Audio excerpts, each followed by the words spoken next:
What's up everyone? In this video we're doing a deep dive for season 1 episode 8 of House of the Dragon titled Lord of the Tides. We did breakdowns for the first 7 episodes already. We got links in the description, so check those out if you haven't already. The biggest storyline in episode 8 is a meeting that is held to decide who becomes the next Lord of Driftmark. Crazy shit goes down during this meeting, but a lot has happened since our last episode, so let's cover some of the main things. It's been another 6 years or so since episode 7, so things are very different now. Team Rhaenyra has been posted up at Dragonstone, and her and Daemon now have a son of their own named Aegon.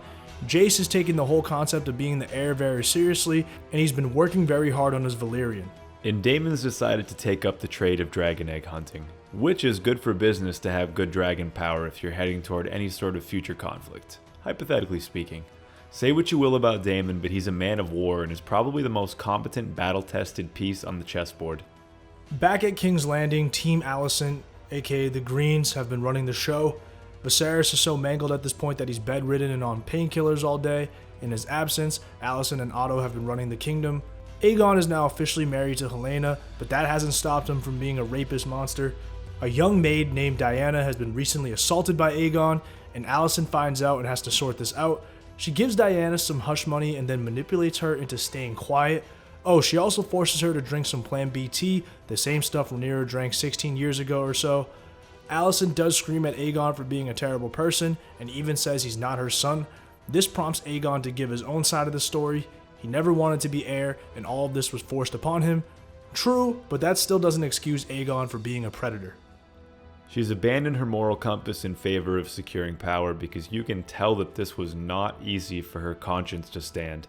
Her unflinching delivery during this entire thing struck me. She almost breaks at the end because she knows her son is being a shitbag. Meanwhile, Aemon has grown up quite a bit and he's looking super lethal with that eye patch. We see him sparring with Kristen Cole while Cole is going damn near full speed with the mace, so it looks like Aemon can really fight, and by the way he has Vhagar. As for Team Valyrian, they're going through a major transition phase. Right after Laenor's fake death from episode 7, Corlys went back to the Stepstones to fight. He recently suffered a slice to the neck in battle, and then subsequently caught a bad infection that has him in a coma-like state. His survival is unlikely, so now Driftmark's succession is being discussed. Driftmark should pass on to Luke, and we know from the previous episode that Corlys is pumped about that and gives zero fucks about Luke not having Valyrian blood. But Corlys isn't conscious right now, so the sharks are circling. Vaemond thinks that he should rule Driftmark, especially since Luke isn't actually of Valyrian blood. From Rhaenyra's perspective, Luke is the rightful heir, and him not getting Driftmark would imply that he's actually a bastard, which would then be a scandal and would destroy her family. Rhaenys is a bit of a wild card. She's not pumped about Luke inheriting Driftmark, but she also knows that her husband wanted Luke to have it, and she still loves her husband. At the same time, maybe she wants Driftmark for herself.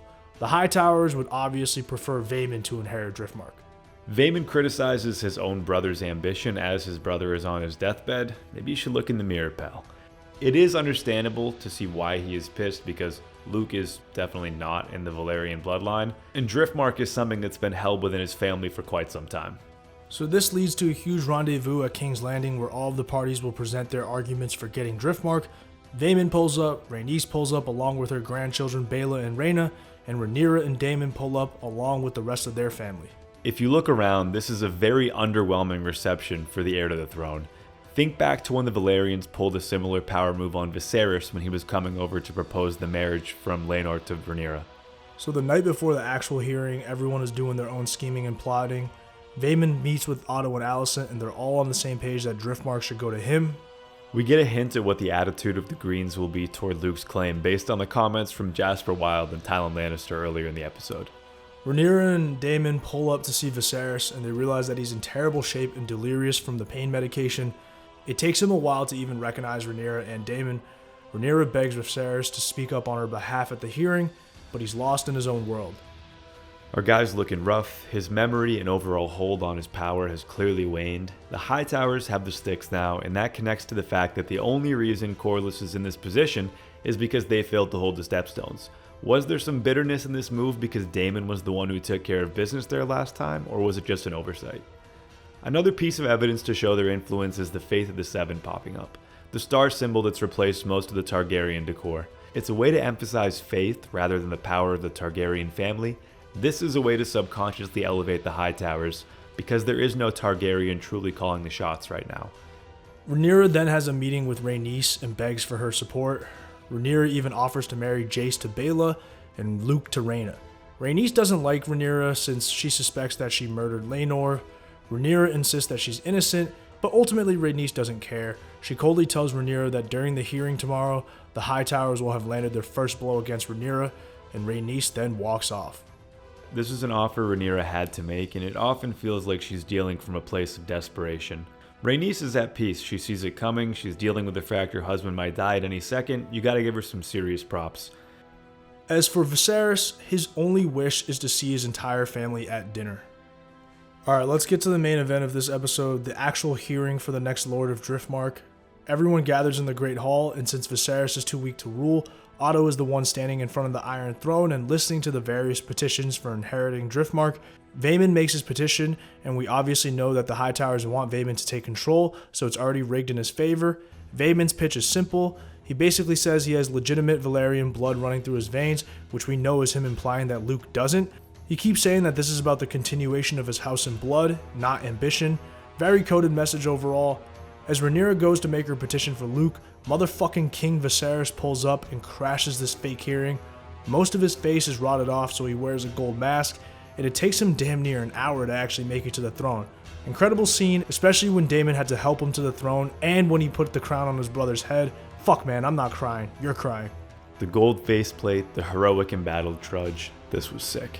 Which checks out for Viserys as a character. His greatest trait is the love and loyalty that he has for his family. Love how he gave nobody else notice. Otto is practically pissing his pants over there. Right away Viserys drops some heavy bars. I do not understand. My petitions are being heard over a settled succession. He then says Rhaenys is the only one who actually speaks for Corlys, so he calls her to the stand. Rhaenys affirms that Corlys wanted Driftmark to pass to Lucerys. She then announces the marriage that Rhaenyra proposed. Rhaenys publicly accepts the proposal. Wow, ultimately Rhaenys played both sides and decided that siding with Rhaenyra was the way to go. Vaemond loses his shit and just starts insulting Viserys. He then calls out Luke for not being a true Valyrian. Oh shit. He then calls Jace, Luke, and Joffrey bastards, and he calls Rhaenyra a whore. Viserys gets up and wants to cut out Vaemond's tongue, but before he can take a step, Daemon slices Vaemond's head in half, literally looking like Fruit Ninja. What have I said many times in these videos before? Talk shit, get hit. There are consequences for doing too much. Daemon's been itching to do this for years. Post-murder, we can also see a clear mutual respect from Aemon to Daemon after that maneuver. So that night they have the family dinner that Viserys desperately wanted. Viserys gives a toast to both Jace and Luke for their marriages to Baela and Rhaena. He then toasts Luke for being the future Lord of Driftmark. The fake sympathy for Vaemond from the Hightower side, then Viserys leading right into "this is a moment for celebration" made me laugh. This is really Viserys' last stand. He just wants his family to be family. While this is going down, Aegon is quietly talking shit to Jace and making fun of him for being a virgin. Viserys then ruins everyone's appetite by taking off his mask and showing his true face for dinner. He pleads for Rhaenyra and Alicent's side to come together and set aside their grievances. It's an emotional appeal that strikes some chords, but it's simply not realistic. Rhaenyra gets up and gives a toast to Alicent for being so supportive of Viserys all these years. She's being genuine, and this gets Alicent to give a toast back. She shows remorse, and she could be thinking about Aegon's inability to be king based on his behavior earlier in the episode. Hence why she toasts to Rhaenyra as queen, because now that might be a possibility again. It seems like peace might be potentially on the horizon, but of course Aegon has to ruin it. He says some disrespectful stuff to Baela, and Jace stands up in anger to defend his future wife. Tension is back on the menu, everyone. Jace then gives a toast to Aegon and Aemon, so he tries to take the high road. It's not gonna work though, cause let's be real, Aemon lost an eye, and he ain't letting that shit go.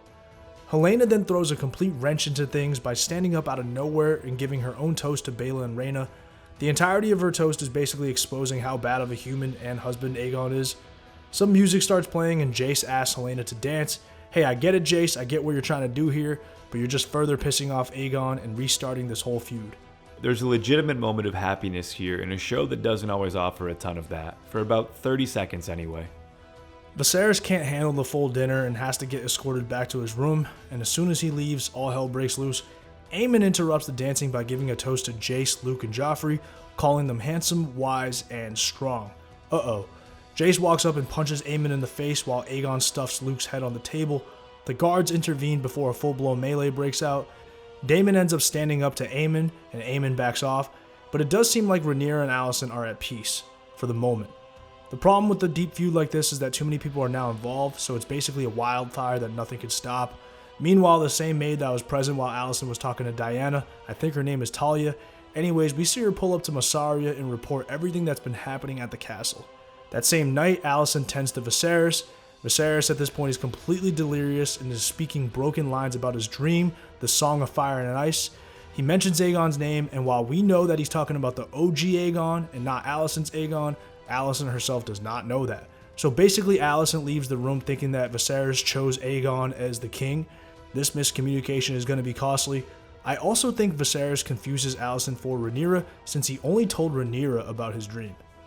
Viserys is a history nerd, and these two have bonded over it before, so you would assume he would have told her about the story of Aegon the Conqueror by now. It adds up that he died right after this because he thought his final wish was delivered and received to Rhaenyra. There's this expression Alicent takes on where it seems like any hint of Aegon being named the heir was going to be immediately seized upon. It might just be a subconscious thing. The episode then ends with Viserys dying in his sleep. Rhaenyra has taken her entire family back to Dragonstone, setting up a very interesting episode 9.